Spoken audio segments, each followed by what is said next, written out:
आम नागरिक राजनीति में रुचि नहीं रखता, लेकिन राजनीति आम नागरिक में रुचि रखती है। तो लोगों से जब मिलता था तो लोग कहते थे वी हेट पॉलिटिक्स, क्योंकि पॉलिटिक्स के अंदर सिर्फ और सिर्फ पैसे वाला व्यक्ति आता है।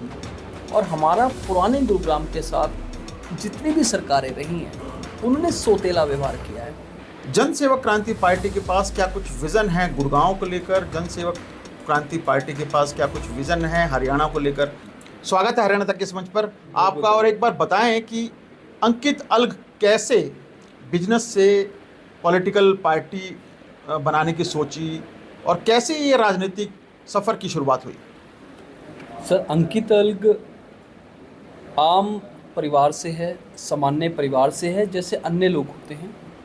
और आपने बहुत अच्छी बात कही, मैं राजनीतिक नहीं था, गैर राजनीतिक था, लेकिन मैं समझता हूँ कि आम नागरिक राजनीति में रुचि नहीं रखता, लेकिन राजनीति आम नागरिक में रुचि रखती है।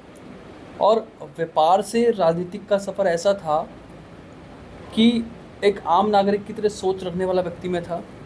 और अपनी जो शिक्षा थी, मैं गुरुग्राम से हूँ, गुरुग्राम से मैंने प्राप्त की। और अगर मैं अपनी शिक्षा की बात करूँ तो मैनेजमेंट से मैंने पढ़ाई की है, मैं MBA होल्डर हूँ। और मुझे लगता है कि इस देश को चलाने का काम राजनीति करती है। और चूँकि मैं हरियाणा प्रदेश से हूँ और ख़ास गुरुग्राम से हूँ, तो मुझे लगता है कि गुरुग्राम में बहुत सी ऐसी चीज़ें हमें देखने को मिलती हैं जिससे हमारा दिल दुखता है, हमको ठेस पहुँचती है। हम पढ़े लिखे लोग हैं और ऐसा महसूस होता है कि राजनीति पूरी तरीके से अशुद्ध हो चुकी है। तो राजनीति में शुद्धिकरण की आवश्यकता थी और राजनीति में क्रांति की आवश्यकता थी। आवश्यकता इसलिए भी थी क्योंकि हमें लगता है हम पढ़े लिखे लोग हैं और जो हमारे नेतागण हैं, चाहे वो विधायक हो, चाहे वो सांसद हो, वो कहीं ना कहीं अयोग्य हैं और योग्य लोगों ने ही उनको आगे पहुंचाया। तो ये बहुत सारी चीज़ें थी और इसीलिए राजनीति में आने का सोचा कि सुधार किया जाए, एक पॉलिटिकल रिफॉर्म किया जाए इस देश के अंदर। और गुरुग्राम से हूँ तो गुरुग्राम के लिए मैंने पहले सोचा। सिलसिलेवार तरीके से बात करते हैं, कब आपने MBA किया और कब आपको लगा कि मुझे अब राजनीति में जाने की ज़रूरत है, मुझे राजनीति में सुधार करने की ज़रूरत है, मुझे गुड़गांव के बारे में सोचे जाने की ज़रूरत है? देखिए, मैंने अपनी जो पढ़ाई वो 2008 में कंप्लीट की थी। MBA मैंने 2008 में किया था। उसके बाद तकरीबन मैंने 8 साल नौकरी की कॉर्पोरेट की और मैंने अपना व्यापार भी खुद ही बनाया और सेल्फ मेड आदमी हूँ मैं। लेकिन अपने समाज को बड़ा नज़दीक से देखता था, क्योंकि मैं समझता हूँ कि हरियाणा के अंदर 22 ज़िले हैं और गुरुग्राम उसमें से एक ज़िला, और वो हरियाणा का कहीं ना कहीं कमाऊ पूत है। हम लोग टैक्स देते हैं, इनकम पे टैक्स देते हैं, हर खरीदने वाली चीज़ के ऊपर टैक्स देते हैं, रोड पे चलने का टैक्स देते हैं। जब हम हर चीज़ देते हैं तो हमें उसमें प्राप्त क्या होता है, और जो प्राप्त होता है क्या वो पर्याप्त है? ऐसे विचार मेरे दिमाग में आते थे। और मैं देखता था कि इस राजनीति में जो नेता लोग हैं वो किस प्रकार के हैं। तो महसूस किया गया वो लोग हैं जो राजनीतिक परिवारों से हैं, वो लोग हैं जो पूंजीपति हैं। तो लोगों से जब मिलता था तो लोग कहते थे वी हेट पॉलिटिक्स, क्योंकि पॉलिटिक्स के अंदर सिर्फ और सिर्फ पैसे वाला व्यक्ति आता है। सिर्फ और सिर्फ वही व्यक्ति आता है जिसका पुश्तैनिक, जिसकी पृष्ठभूमि पॉलिटिकल हो। तो ऐसा मुझे महसूस होता था। और मैं गुरुग्राम को जब देखता था अपने, तो गुरुग्राम में कई तरीके की चीज़ें ऐसी होती थी जिससे दिल दुखता था। गुरुग्राम के अंदर आज मैंने देखा कि जब गुड़गांव बना तो उसकी वजह सिर्फ इतनी थी कि उद्योगपति यहाँ पे थे, बिल्डर्स थे। तो उनकी वजह से हमारा गुड़गांव विश्व में प्रसिद्ध हुआ। विश्व के लोगों ने जाना कि गुरुग्राम जैसी कोई शहर है। लेकिन उसके 2 भाग हैं और जिस भाग में मैं रहता हूँ वो पुराना गुरुग्राम है। आपको मैं बताने में बिल्कुल संकोच नहीं करूँगा आपके चैनल पे कि मैं गुरुग्राम के एक इलाका भीमनगर का निवासी हूँ। और हमारा पुराने गुरुग्राम के साथ जितनी भी सरकारें रही हैं उन्होंने सोतेला व्यवहार किया है। तो इससे निश्चित तौर पे ये नज़र आया कि ये जो सरकारें रही हैं इन्होंने पैसे वालों के लिए किया, बिल्डरों के लिए किया। आज पुराने गुरुग्राम में हर व्यक्ति मूलभूत सुविधा के लिए तरस रहा था, तड़प रहा था, चाहे वो पीने के पानी को लेकर के हो, चाहे वो साफ़ सफाई को लेकर के हो, चाहे एक अच्छी चिकित्सा को लेकर के हो, अच्छी शिक्षा को लेकर के हो। जब गुरुग्राम हरियाणा का कमाऊपूत कहलाता था कि रेवेन्यू सबसे ज़्यादा हरियाणा प्रदेश को ये देता था, तो उनके लोगों को ये मूलभूत सुविधा भी नहीं मिल रही और उनकी हक की लड़ाई लड़ कौन रहा है।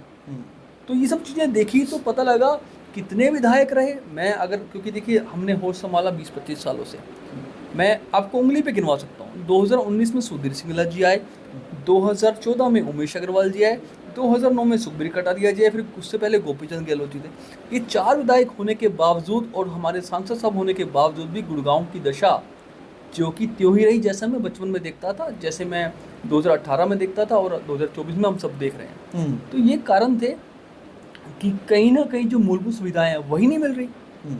और लोग कहते हैं, ये कहते हैं सारे लोग कि हम अखंडता लाएंगे, हम एकता लाएंगे, हम समानता लाएंगे। कहाँ है समानता? किसी में कोई समानता नहीं है। तो ये सब कारण रहे जो मैं राजनीति की तरफ मैंने रुख किया। और आपने बोला कि अपना दल, क्योंकि सर देखिए पढ़े लिखे लोगों की राजनीति। जन सेवक क्रांति पार्टी की शुरुआत कैसे हुई? ये बहुत अच्छा सवाल है आपका। कि मैंने जब सोचा कि अगर मैं राजनीति में आना चाहता हूँ तो मैं कहाँ जाऊँ। 2 दल मुझे नज़र आते थे, भारतीय जनता पार्टी, कांग्रेस। कांग्रेस ने भी तकरीबन 6 दशक राज किया है, भारतीय जनता पार्टी भी थी। लेकिन ऐसा महसूस किया कि वो 100 लोग हैं, वही के लोग, कुछ लोग बीजेपी में थे, कुछ लोग कांग्रेस में थे। सबकी सोच एक जैसी है। अगर सोच अच्छी होती तो हम लोगों को दल बनाने की आवश्यकता नहीं पड़ती या राजनीति में आने की आवश्यकता नहीं पड़ती। तो अच्छे लोगों को, पढ़े लिखे लोगों को राजनीति में लाने के लिए जनसेवक क्रांति पार्टी का मैंने गठन किया। राष्ट्रीय अध्यक्ष हैं आज जनसेवक क्रांति पार्टी के आप।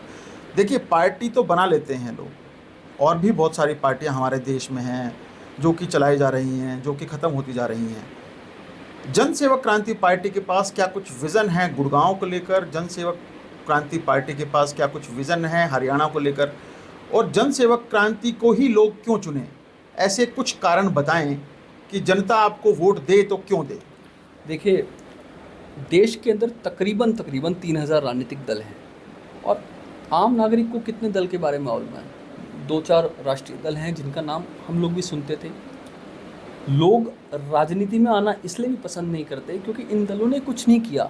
इन दलों ने एक ऐसी धारणा पैदा कर दी लोगों के अंदर कि राजनीति में नहीं आना, राजनीति तो सिर्फ और सिर्फ बड़े बड़े पैसे वालों का काम है, गुंडे बदमाशों का काम है। तो वो धारणा तोड़ने की बहुत ज़रूरत थी। और आपने पूछा हमें क्यों चुने लोग? देखिए जनसेवक क्रांति पार्टी बहुत ही सामान्य लोगों की पार्टी है। ये धारणा मैंने तोड़ी कि पैसे वाला नहीं आ सकता। अगर आप कुछ करना चाहते हैं अपने देश के लिए, राष्ट्र का निर्माण करना चाहते हैं, तो उससे पहले एक अच्छे व्यक्तित्व का निर्माण करने की ज़रूरत है, अपने समाज का निर्माण करने की ज़रूरत है। तो मैंने ये धारणा तोड़ते हुए अपने जैसे सही सोच वाले और उनके सामूहिक प्रयास से हम लोगों ने दल बनाया। और मैं आपके चैनल के माध्यम से ये कहना चाहता हूँ कि इसमें पढ़े लिखे लोग हैं। ये पढ़े लिखे लोग वो हैं जो अपने अपने क्षेत्र में कामयाबी हासिल करके आए हैं। तो मुझे लगता है ऐसे लोग जो अपने क्षेत्र में कामयाबी हासिल करके आए तो समाज का विकास, अपने प्रदेश का विकास कर सकते हैं अगर उनको वो पावर, वो सत्ता मिले। तो मुझे लगता है इसलिए भी उनको चुनना चाहिए। दूसरी बात, क्रांतिकारी विचारधारा के लोग हैं, विज़न है हमारे पास। हम अपने हरियाणा को उन राजनीतिक लोगों की गिरफ्त से छुड़वाना चाहते हैं। हम अपने हरियाणा को रोजगार में नंबर बनाना चाहते हैं। हम हरियाणा को अच्छी चिकित्सा देना चाहते हैं, अपने हरियाणा को शिक्षा देना चाहते हैं। क्योंकि किसी भी प्रदेश में विकास तब होता है जब वहाँ के लोग शिक्षित हों। लेकिन इन नेताओं ने यही कोशिश की कि ये अशिक्षित रहें, ये अयोग्य रहें, तो ये कभी नहीं आगे आ पाएंगे। तो हम ऐसे क्रांतिकारियों को, ऐसे लीडर्स बनाना चाहते हैं जो शिक्षित हों, जो इस समाज का विकास करवा सकें, जेन्युइनली करवा सकें, सिर्फ अपना हित और अपने बच्चों को भविष्य न बनाएं, इस समाज के बच्चों को भविष्य बनाएं। तो ये भी हमारे कारण हैं। जो विजन तो है, विजन के अलावा मुद्दे क्या हैं? गुड़गांव के क्या मुद्दे, हरियाणा का क्या मुद्दे हैं, क्या जानते हैं जनसेवक क्रांति पार्टी के राष्ट्रीय अध्यक्ष होने के नाते आप हरियाणा के बारे में? सबसे पहले हम गुड़गांव से बात करते हैं। गुड़गांव को क्या कुछ मुद्दे महत्वपूर्ण रहने वाले हैं? विधानसभा चुनाव अक्टूबर में होने हैं, कभी भी 100 दिन के बाद या 80 दिन के बाद आचार संहिता लग सकती है।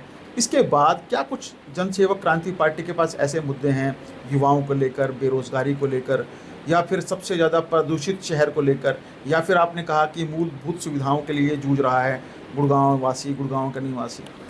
देखिए मुद्दे ना साफ तौर पे नज़र आ रहे हैं सबको, जिन पे ये जो सरकार है ये लोग बात नहीं करना चाहते। मैं आपको मुद्दा बताता हूँ। हमारा गुरुग्राम, जिसकी पॉपुलेशन इतनी ज़्यादा है, उसके बावजूद भी यहाँ एक अच्छा सरकारी अस्पताल नहीं है। इतनी ज़्यादा पॉपुलेशन होने के साथ हमको लगता था कि 4 अस्पताल होने चाहिए। जहाँ एक अस्पताल हुआ करता था वहाँ भी इन्होंने पार्किंग बना डाली। हमारे पास अच्छी सड़कें नहीं हैं। आज गुड़गांव ट्रैफिक की मार झेल रहा है। आज ओल्ड गुड़गांव से अगर राजीव चौक जाना तो 40 मिनट लगते हैं। आज गुड़गांव में अच्छे स्कूल्स नहीं हैं।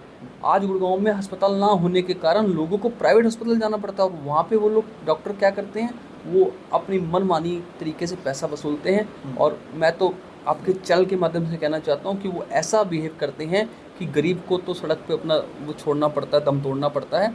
और ना तो गुड़गांव के जो बच्चे हैं उनको रोज़गार मिल रहा है, रोज़गार ना मिलने के कारण गुड़गांव के बच्चे नशे की ओर जा रहे हैं। गुड़गांव में जुए का व्यापार बढ़ रहा है। गुड़गांव के लोग धक्के खाते हैं प्रशासन के वहाँ पे जा कर के, उनकी सुनवाई नहीं होती।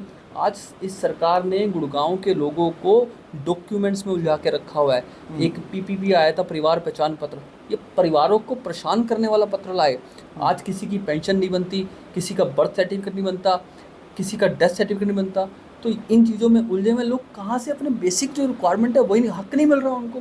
पीने का पानी आप किसी भी कॉलोनी में चले जाएं, या तो नहीं आएगा, आएगा तो गंदा आएगा। अब उससे बीमारियां होंगी, अस्पताल है नहीं तो जाए कहाँ। स्कूल, सरकारी स्कूल जितने भी हैं, आप एक राउंड लगाएं स्कूल के अंदर, कहीं पे कोई सुविधा नहीं है। क्या करे व्यक्ति, मजबूरी में कहीं से उधार लेकर के बच्चे को पढ़ाना तो है। तो कहीं ना कहीं इस सरकार ने ये मन बनाया हुआ है, इन दलों ने ये मन बनाया है कि गरीब का बच्चा, मध्यम वर्गीय परिवार का बच्चा नहीं पढ़ेगा, उसको शिक्षा नहीं मिलेगी, क्योंकि शिक्षा ही एक आधार होता है एक अच्छे विकसित देश का। तो वो नहीं हो पा रहा है। तो गुड़गांव के अनेकों मुद्दे हैं जिन पे सरकार बात नहीं करना चाहती। और आप चारों तरफ एक चक्कर लगा के आइए, आपको कूड़ा ही कूड़ा, हर जगह गंदगी गंदगी।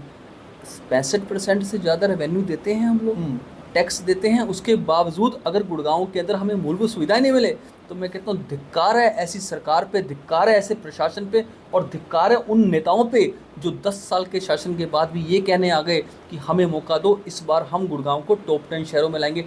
पहले कहाँ थे? तो लोग, अंकित जी, ये दावे और वायदे हर आदमी करता है। आपने कहा कि बेरोजगारी नंबर 1 पे है, चरम पर है, हम बेरोजगारी को दूर करेंगे। क्या कुछ प्लानिंग है? एमबीए किए हुए हैं आप, और आपके साथ भी ऐसी तमाम टीम मौजूद है। बेरोजगारी को कैसे दूर करेगा अंकित दल, अगर उसके मौका मिलता है तो? हरियाणा में औद्योगिक, अगर नगरी किसी को कहा जाता है तो गुड़गांव को कहा जाता है, IMT मानेसर। इसके अलावा बहुत बड़ा औद्योगिक क्षेत्र है गुड़गांव में। देखिए, ये सच्चाई है कि हरियाणा नंबर 1 है बेरोजगारी में। चूँकि अभी हम गुरुग्राम की बात करें तो मैं आपको बताता हूँ, यहाँ पे जितने भी IMT बनी है, जितना उद्योग विहार में औद्योगिक क्षेत्र लगे हैं, यहाँ के बच्चों को नौकरी नहीं मिलती। वहाँ पे नौकरी नहीं मिलने का कारण ये होता है कि उनकी जो शिक्षा उनको मिली, या उनके पास जो स्किल्स होनी चाहिए जो वहाँ रिक्वायर्ड है, वो नहीं। सरकार का फर्ज नहीं मिलता कि ऐसे स्किल सेंटर खोले जाएँ जो उनको सिखाया जाए, फिर रोज़गार दिलवाया जाए। और जैसे कंपनियां प्लेसमेंट देती है, जैसे कॉलेज प्लेसमेंट देते हैं, क्या सरकार के पास ऐसा रिसोर्स नहीं होना चाहिए कि यहाँ पे सारी इंडस्ट्री को इकट्ठा कर करके रोज़गार मेला लगाया जाए? हम रोज़गार मेला लगाएंगे, हम हर बच्चे को सिखाएंगे, उनको स्किल देंगे। ऐसा नहीं है कि सब कुछ बेरोज़गार हैं, उनको काम दिया जा सकता है, लेकिन हमारी इच्छा शक्ति होनी चाहिए। हम MCG के अंदर इंटर्न्स लगाएंगे। हम ऐसे बच्चे हैं, जो बच्चे हैं घूम रहे हैं जो खाली, उनको वहाँ पे भेजेंगे, वहाँ से सिखवाएंगे। और जो ये आउटसोर्स करते हैं वहाँ पे रोज़गार बहुत दिया जा सकता है। लेकिन ये किनको देते हैं? अपने चाहते ठेकेदारों को, अपने चाहते लोगों को। हम बहुत सारी चीज़ें हैं, we have a vision, we have a plan, लेकिन वो क्या कहते हैं, रिसोर्सेज होंगे तो उसको यूटिलाइज भी पॉजिटिव तरीके से करा जाए। कितने इस राजनीतिक दल में कितने मेंबर हैं, कितने पदाधिकारी हैं, कुछ बताएं इस बारे में। देखिए, हमारे इस राजनीतिक दल में जो हमारी कोर कमेटी है, कोर टीम है, उसमें हमने 11 लोग हैं जो अलग अलग फील्ड में एक्सपर्ट हैं। जैसे मैं खुद एक MBA होल्डर हूँ, हमारे जो को फाउंडर हैं वो चार्टर्ड अकाउंटेंट हैं, हमारे एक को फाउंडर और हैं जो एडवोकेट हैं। इस तरीके से पूरी टीम बनी हुई है जो अलग अलग फील्ड में एक्सपर्ट्स हैं। तो हम कोशिश कर रहे हैं कि पढ़े लिखे लोगों को लाएँ, और हमारे जो कार्यकर्ता हैं, जो समर्थक हैं, वो नॉन पॉलिटिकल हैं सारे। वो करना चाहते हैं काम, उनको हम स्किल्स भी दे रहे हैं, हम कोशिश कर रहे हैं कि लोगों को उनके मूलभूत जो अधिकार हैं उनके बारे में मालूम चले, उनको बात करने आए प्रशासनिक अधिकारियों से, उनको बात करने आए अपने नेताओं से, उनको बात करने आए, उनको आवाज़ उठाने आए। तो हम कोशिश करें उनको अवेयर भी करें और स्किल्स भी दें। लोकसभा चुनाव में जनसेवक क्रांति पार्टी ने किस्मत ज़रूर आजमाई, लेकिन उम्मीद के मुताबिक नतीजे नहीं मिले। क्या कुछ कारण समझते हैं इसका आप? देखिए, बड़ा साधारण सा सिंपल सा एक इसका कारण है, हमारी पार्टी की उम्र मात्र 2.5 साल, और ये इस देश का दुर्भाग्य है मैं कहूँगा, या ऐसे कारण पैदा कर दिए इन राजनीतिक दलों ने कि लोग सिर्फ और सिर्फ 2 ही दलों को देखते हैं। मैं आपको आंकड़े दिखा सकता हूँ गुरुग्राम के, 96 पॉइंट समथिंग % वोटिंग जो हुई वो बीजेपी और कांग्रेस में हुई। प्रॉब्लम यही है सर कि अगर आदमी राजनीति में रिफॉर्म्स करने आना चाहता है, वो सोचता है, जब वो आता है तो ऐसी धारणा गड़ी हुई है कि लोग कहते हैं कि ये क्या ही कर लेंगे, लेकिन वो तब करेंगे जब लोग उनको समझेंगे, जब लोग उनको सुनेंगे, जब लोग उनका साथ देंगे। समझाएंगे कैसे, विश्वास कैसे जीतेंगे? अंकित दल जनसेवक क्रांति पार्टी जनता का विश्वास कैसे जीतेगी? क्या कुछ करने जा रहे हैं आप लोग? देखिए, 2.5 साल हो गए सर हमें काम करते हुए। हम लोगों के घर जा रहे हैं, लोगों के बीच जा रहे हैं, जितने हमारे पास सीमित संसाधन हैं। हमने गुड़गांव में कोशिश की कि जो भी सोशल सर्विस हम कर सके वो हम कर रहे हैं। हमने लोगों की समस्या को उठा करके प्रशासन तक पहुंचाया ज्ञापन के रूप में। हमने लोगों को जागरूक किया, उनके अधिकार बताए, और 2.5 साल में मैं समझता हूँ हमने जितना काम किया है वो हमारे संसाधन जितने साधन थे उसके हिसाब से किया है। और अब हम पूरी कोशिश कर रहे हैं कि लोगों के बीच में जाएं, क्योंकि राजनीतिक दल की एक प्रक्रिया होती है, उस प्रोसेस को हम फुलफिल कर रहे हैं। चाहे वो लोकसभा का चुनाव लड़ना ही क्यों ना हो, अब विधानसभा चुनाव आने वाले हैं, वो भी हम लड़ेंगे। और हम चाहते हैं कि लोग इस बार ज़रूर सोचें कि पूंजीपति, व्यापारी, या कोई खानदानी नेता, या फिर सेवक, क्योंकि ये जनता ना कॉर्पोरेट है। जैसे हम कॉर्पोरेट के पास नौकरी मांगने जाते हैं तो एमएलए एमपी को भी नौकरी मांगने आना पड़ता है। तो जनता को उनका सीवी देखना पड़ेगा, जनता को उनसे सवाल पूछने पड़ेंगे। सीवी देखेंगे कैसे? आपके पास सिंबल नहीं आया अभी राजनीतिक दल का जी, तो कैसे सीवी देखेंगे? और आप खुद विधानसभा चुनाव लड़ने की तैयारी कर रहे हैं, तो ऐसे क्या वे महत्वपूर्ण मुद्दे होंगे जिनको लेकर जनता के बीच में जाएंगे, जनता का विश्वास हासिल करने की कोशिश करेंगे? देखिए, बात आपने सिंबल की कही, ये इलेक्शन कमीशन ऑफ इंडिया का एक प्रोसेस है। किसी भी नए राजनीतिक दल जब बनता है तो ऊपर वाले की कृपा से आने वाले 10 दिन के अंदर ऐसा में आश्वासन दिया गया है भारतीय चुनाव आयोग के द्वारा कि हमें सिंबल मिलने वाला है। एक बात। दूसरी बात, हम आवेदन ले रहे हैं उन लोगों से जो इस पार्टी में ज्वाइन करना चाहते हैं, एमएलए लड़ना चाहते हैं। हरियाणा में 90 विधानसभा सीट हैं, और हम अपना जो सीवी दे रहे हैं लोगों को, हम वीडियो के माध्यम से, सोशल मीडिया के माध्यम से, और हम लोगों के बीच जा रहे हैं। हम बता रहे हैं कि अंकित अलग कौन है। आप मेरा से बात कीजिए, आप मेरे से सवाल पूछिए, क्योंकि जब तक आप सवाल नहीं पूछेंगे आपको नहीं मालूम चलेगा कि एक कैंडिडेट क्या कर सकता है।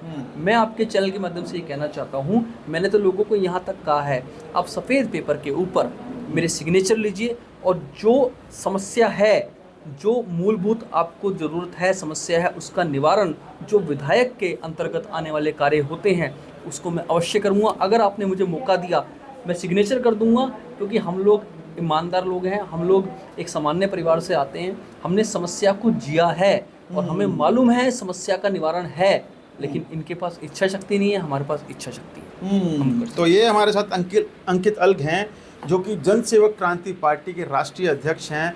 राजनीति की नई शुरुआत की है, हालांकि जनता का विश्वास कैसे जीतेंगे इसके ऊपर चिंतन मंथन जरूर चल रहा है। लोकसभा चुनाव के बाद अब विधानसभा चुनाव में भी, और हरियाणा तक की भी एक कोशिश ज़रूर है कि उन तमाम उम्मीदवारों से आपको रूबरू कराया जाए, तमाम उम्मीदवारों की कुंडली के बारे में आपको बताया जाए, तमाम उम्मीदवारों की शिक्षा के बारे में आपको बताया जाए, तमाम उम्मीदवारों के राजनीतिक कैरियर के बारे में आपको बताया जाए, और तमाम उम्मीदवारों के चरित्र से आपको रूबरू कराया जाए, जिसके बाद जो आने वाले विधानसभा चुनाव हैं उनमें आप किसी भी गलत व्यक्ति का चुनाव न कर एक सही व्यक्ति का चुनाव करें। वही सही व्यक्ति विधानसभा में आपके मुद्दों की आवाज़ को बुलंद करने लायक बन जाए। कैमरामैन प्रवीण कुमार के साथ नीरज वशिष्ठ, गुरुग्राम, हरियाणा तक।